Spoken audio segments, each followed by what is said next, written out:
To accept your offer, it is quite straightforward. As long as you've got an internet connection, you can read your tenancy agreement, you can accept your contract and your terms and conditions. At this point, you'll then need to pay £150, and that's your booking fee. That secures your room. And then when you check in, this becomes your damage deposit. And then when you check out and leave, that then becomes refunded back to you. So at this stage, if you've maybe applied quite late for accommodation, behind a few other students, and you don't get the type of room that you want, don't worry, we have a fair system behind the scenes, and this is our room changer waiting list.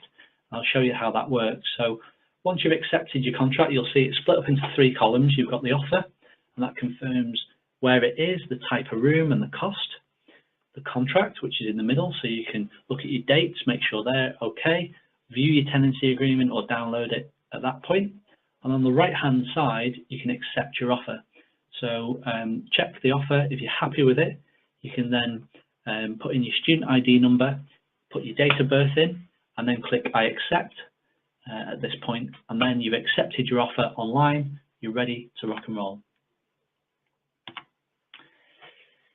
Once you've accepted your contract, you can use the room changer waiting list if you want to change your room. So this could happen either at the time you're accepting your contract, or maybe a couple of weeks before you arrive, or after you've arrived, you can still use this system.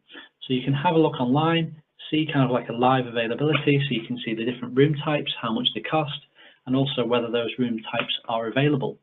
And then you click on there, the room move waiting list back on Liverpool Life, and then you can put your name down for the type of room that you really want, and we'll then try and help.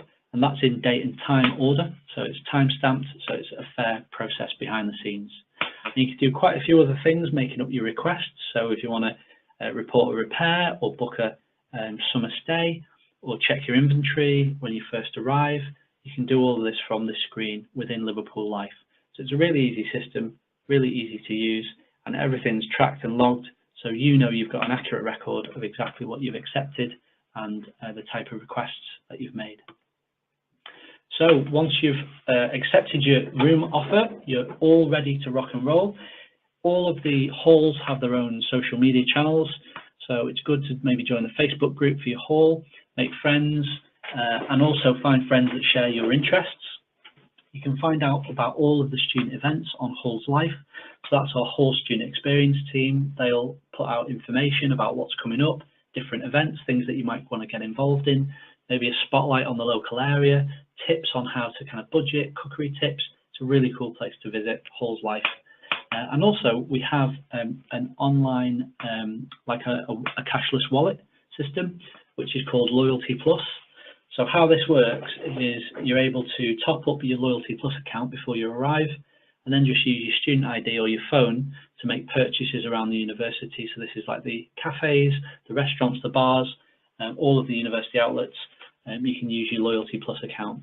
And it's a good way if friends, family, and parents want to send money across to you, they can just top it up on your university account, and then you can use that for various different things whilst you're here at the university. So it's a really good way to avoid having to go a cash machine, get out money, and then spend all of that money in the various cafes and outlets.